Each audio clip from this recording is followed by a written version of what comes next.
नागेन्द्रहाराय त्रिलोचनाय भस्मांगरागाय महेश्वराय नित्याय शुद्धाय दिगंबराय तस्मै नकाराय नमः शिवाय। अर्थात जिनके कंठ में सर्पों का हार है, जिनके 3 नेत्र हैं, भस्म ही जिनका अंग रंग है और दिशाएं ही जिनका वस्त्र है, अर्थात जो दिगंबर निवस्त्र है, ऐसे शुद्ध अविनाशी महेश्वर नकार रूप स्वरूप शिव को मैं नमस्कार करता हूँ। नमस्कार दोस्तों, आप सभी का स्वागत है हमारी यूट्यूब चैनल पावरफुल हिंदू धर्म में। आज हम आप सभी को सावन मास में शिव महापुराण में रुद्र संहिता में कथा अध्याय 7, 8 और 9 का रसपान कराएंगे। आइए रसपान कीजिए कथा का। इसमें वर्णन है विवादग्रस्त ब्रह्मा विष्णु के मध्य अग्नि स्तंभ का प्रकट होना। ब्रह्मा जी कहते हैं कि हे देवर्षि, जब नारायण जल में शयन करने लगे तब शिव जी की इच्छा से विष्णु जी की नाभि से एक बहुत बड़ा कमल प्रकट हुआ। उसमें असंख्य नाल दंड थे। वह पीले रंग का था और उनकी ऊंचाई भी कई योजन थी। कमल सुंदर, अद्भुत और संपूर्ण तत्व से युक्त था। वह रमणीय और पूर्ण दर्शनों के योग्य थे। तत्पश्चात भगवान शिव ने मुझे अपने दाहिने अंग से उत्पन्न किया। उन महेश्वर ने अपनी माया से मोहित होकर नारायण देव की नाभि कमल में मुझे डाल दिया और लीला पूर्वक मुझे प्रकट किया। इस प्रकार उस कमल से पुत्र के रूप में मुझे जन्म मिला। मेरे 4 मुख लाल मस्तक पर त्रिपुर्ण धारण किए हुए थे। भगवान शिव की माया से मोहित होने के कारण मेरी ज्ञान शक्ति बहुत दुर्लभ हो गई थी और मुझे कमल के अतिरिक्त और कुछ भी दिखाई नहीं दे रहा था। मैं कौन हूँ, कहाँ से आया हूँ, मेरे कार्य क्या है, मैं किसका पुत्र हूँ, किसने मेरा निर्माण किया है, कुछ इसी प्रकार के प्रश्नों ने मुझे परेशानी में डाल दिया था। तब कुछ क्षण बाद मुझे बुद्धि प्राप्त हुई और मुझे लगा कि इसका पता लगाना बहुत सरल है। इस कमल का उद्गम स्थान इस जल में नीचे की ओर है और इसके नीचे मैं उस पुरुष को पा सकूं जिसने मुझे प्रकट किया है। यह सोचकर एक नाल को पकड़कर मैं 100 वर्षों तक नीचे की ओर उतरता रहा, परंतु फिर भी मैंने कमल की जड़ को नहीं पाया। इसलिए मैं पुनः ऊपर की ओर बढ़ने लगा। बहुत ऊपर जाने पर भी कमल कोश को नहीं पा सका। तब मैं और अधिक परेशान हो गया। उसी समय भगवान शिव की इच्छा से मंगलमयी आकाशवाणी प्रकट हुई। उस वाणी ने कहा, तपस्या करो। उस आकाशवाणी को सुनकर अपने पिता का दर्शन करने हेतु मैंने तपस्या करना आरंभ कर दिया और 12 वर्ष तक घोर तपस्या की।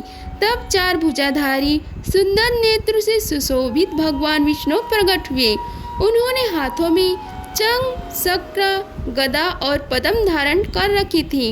उनका शरीर श्याम कांति से सुशोभित था। उनके मस्तक पर मुकुट विराजमान था तथा उन्होंने पीताम्बर वस्त्र और बहुत से आभूषण धारण किए हुए थे। वे करोड़ों कामदेव के समान मनोहर दिखाई दे रहे थे और सावली व सुनहरी आभा से सुशोभित थे।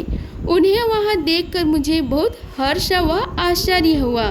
भगवान शिव की लीला से हम दोनों में विवाद छिड़ गया कि हम में बड़ा कौन है। उसी समय हम दोनों के बीच में एक ज्योतिमय लिंग प्रकट हो गया। हमने उसका पता लगाने का निश्चय किया। मैंने ऊपर की ओर और विष्णु जी ने नीचे की ओर उस स्तंभ के आरंभ और अंत का पता लगाने के लिए चलना आरंभ किया, परंतु हम दोनों को उस स्तंभ का कोई और छोर नहीं मिला। थक कर हम दोनों अपनी उसी स्थान पर आ गए। हम दोनों ही शिव जी की माया से मोहित थे। श्री हरि सभी ओर से परमेश्वर शिव को प्रणाम किया। ध्यान करने पर भी हमें कुछ ज्ञात न हो सका। तब मैंने और श्री हरि ने अपने मन को शुद्ध करते हुए अग्नि स्तंभ को प्रणाम किया। हम दोनों कहने लगे, हे महाप्रभु, हम आपके स्वरूप को नहीं जानते। आप जो भी हैं, हम आपको नमस्कार करते हैं। आप शीघ्र ही हमें अपनी असली रूप में दर्शन दे। इस प्रकार हम दोनों अपने अहंकार को भूलकर भगवान शिव को नमस्कार करने लगे। ऐसा करते हुए 100 वर्ष बीत गया। आइए कथा अध्याय 8 का रसपान कीजिए, जिसमें वर्णन है ब्रह्मा विष्णु को भगवान शिव के दर्शन। ब्रह्मा जी बोले, हे मुनि श्रेष्ठ नारद, हम दोनों देवता घमंड को भूलकर निरंतर भगवान शिव का स्मरण करने लगे। हमारे मन में ज्योतिर्लिंग के रूप में प्रकट परमेश्वर के वास्तविक रूप का दर्शन करने की इच्छा और प्रबल हो गई। शिव शंकर गरीबों के प्रतिपालक, अहंकारियों के गर्व को चूर करने वाले तथा सबके अविनाशी प्रभु है। वे हम पर दया करते हुए हमारी उपासना से प्रसन्न हो गए। उस समय वहाँ उन सुश्रेष्ठ से ओम नाद स्पष्ट रूप से सुनाई देता था। उस नाद के विषय में मैं और श्री हरि विष्णु जी दोनों यही सोच रहे थे कि यह कहाँ से सुनाई पड़ रहा है। उन्होंने लिंग के दक्षिण भाग में सनातन आदि वर्णा आकार का दर्शन किया, उत्तर भाग में उकार का, मध्य भाग में मकार का और अंत में ओम नाद का साक्षात दर्शन एवं अनुभव किया। दक्षिण भाग में प्रकट हुए आकार का सूर्य मंडल के समान तेजोमय रूप देखकर जब उन्होंने उत्तर भाग में देखा तो वह अग्नि के समान दीप्तिशाली दिखाई दिया। तत्पश्चात ओम को देखा, जो सूर्य और चंद्रमंडल की भांति स्थित थे, जिनके शुरू एवं अंत का कुछ पता नहीं था, तथा सत्य, आनंद और अमृत स्वरूप पर ब्रह्म परायण ही दृष्टिगोचर हो रहा था। परंतु यह कहाँ से प्रकट हुआ है, इस अग्नि स्तंभ की उत्पत्ति कहाँ से हुई है, यह श्री हरि सोचने लगे तथा इसकी परीक्षा लेने के संबंध में विचार करने लगे।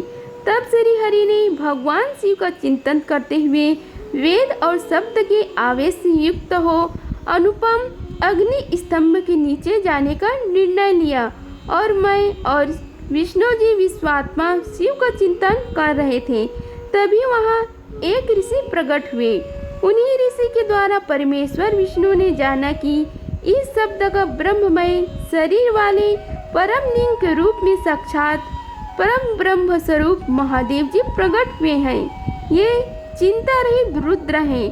पर ब्रह्म परमात्मा शिव का वाचक प्रणव ही है।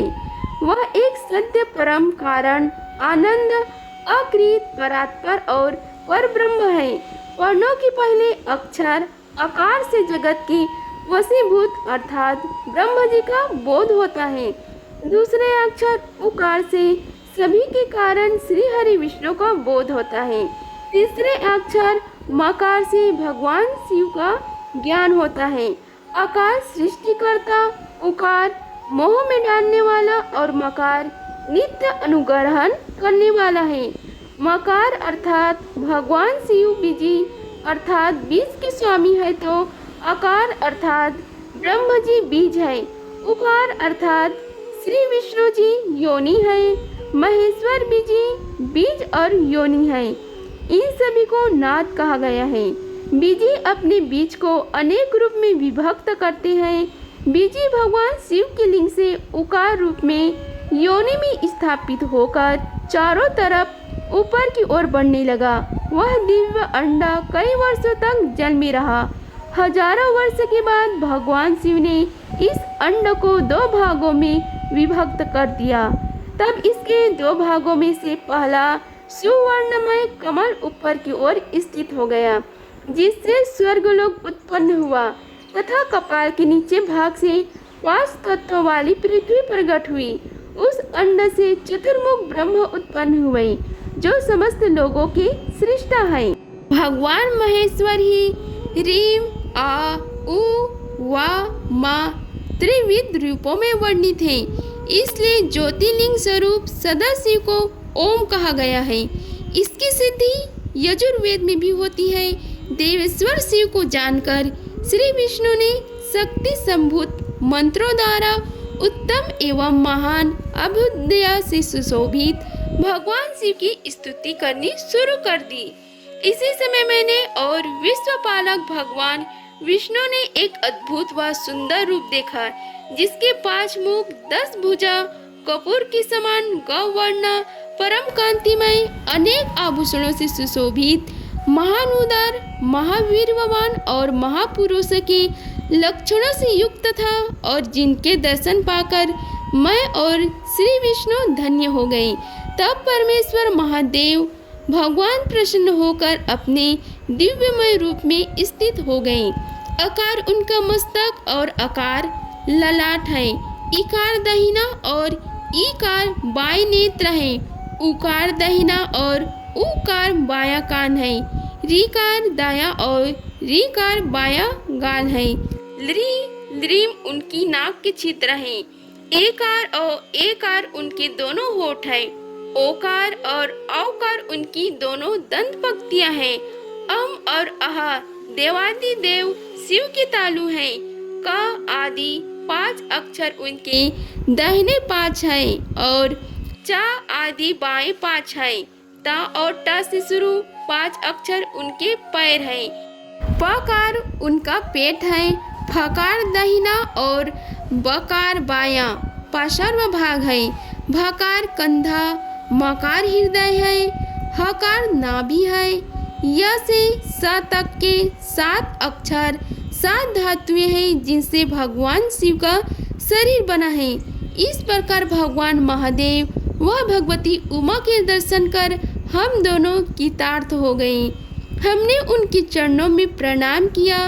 तब हमें 5 कलाओं से युक्त ओमकार जनित मंत्र का साक्षात्कार हुआ। तत्पश्चात महादेव जी ओम तथास्मि महाकाव्य दृष्टिगोचर हुआ, जो परम उत्तम मंत्र रूप है।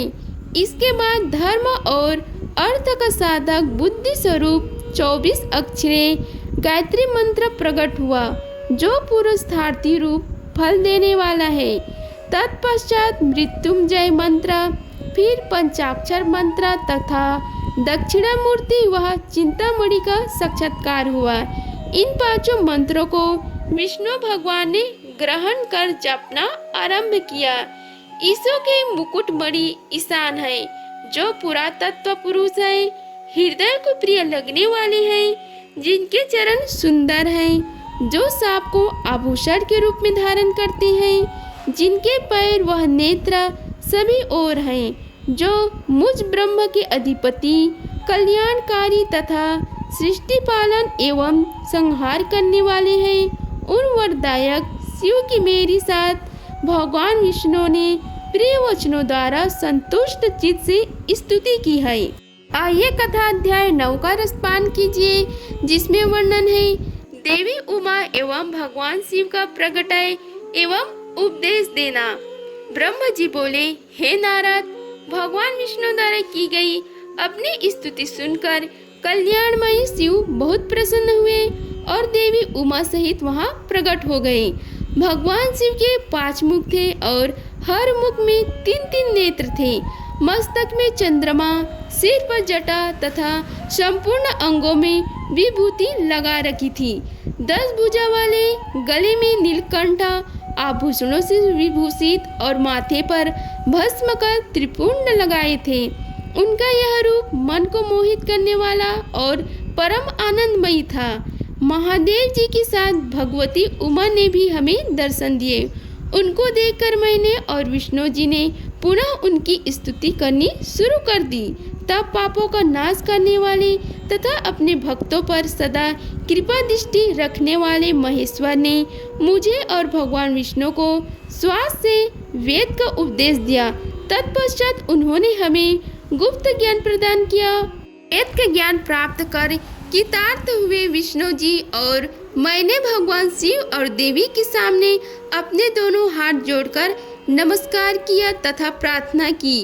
विष्णु जी पूछा, हे देव, आप किस प्रकार प्रसन्न होते हैं तथा किस प्रकार आपकी पूजा और ध्यान करनी चाहिए? कृपा कर हमें इस बारे में बताइए तथा सदु उपदेश देकर धन्य करें।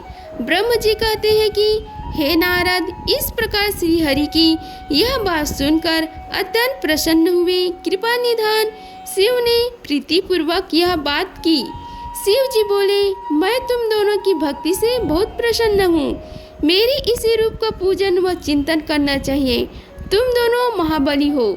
मेरे दाएं बाएं अंगों से तुम प्रकट हुए हो।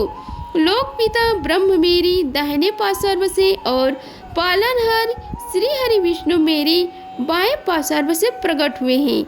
मैं तुम पर भली भांति प्रसन्न हूँ और तुम्हें मनवांछित फल देता हूँ। तुम दोनों की भक्ति सुदृढ़ हो। मेरी आज्ञा का पालन करते हुए ब्रह्म जी आप जगत की रचना करें तथा भक्त श्री विष्णु जी आप इस जगत का पालन करें।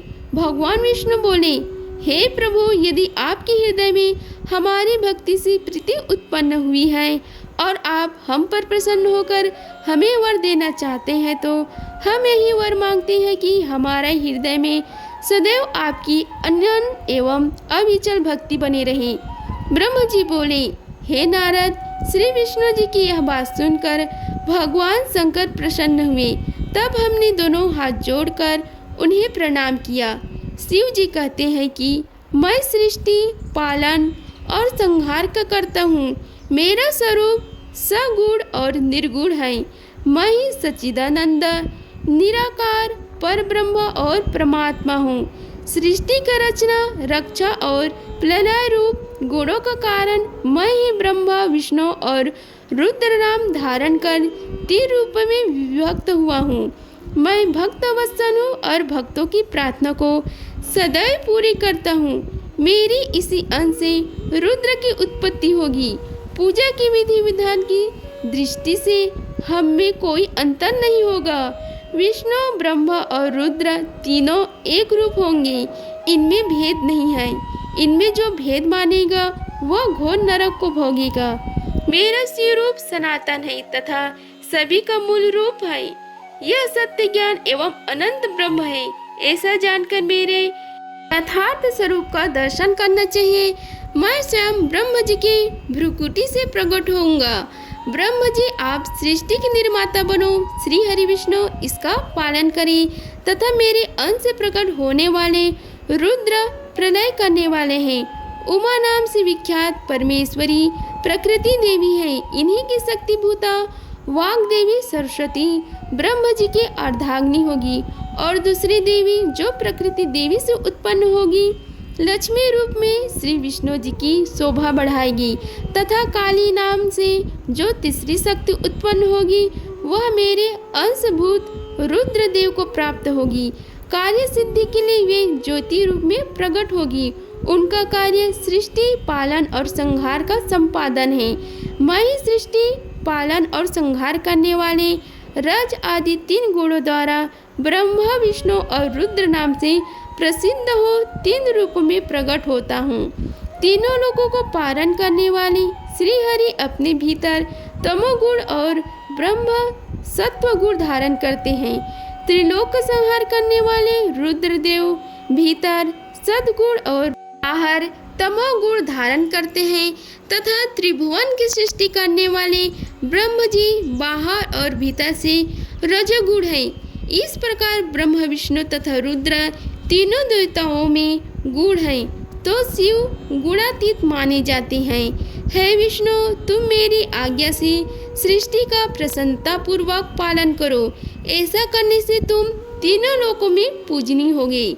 अगर आप सभी को हमारी वीडियो पसंद आई होगी तो वीडियो को लाइक कीजिए, चैनल को सब्सक्राइब कीजिए और कमेंट बॉक्स में ओम नमः शिवाय लिखें। धन्यवाद। मिलते हैं अगले वीडियो में। तब तक के लिए हर हर महादेव।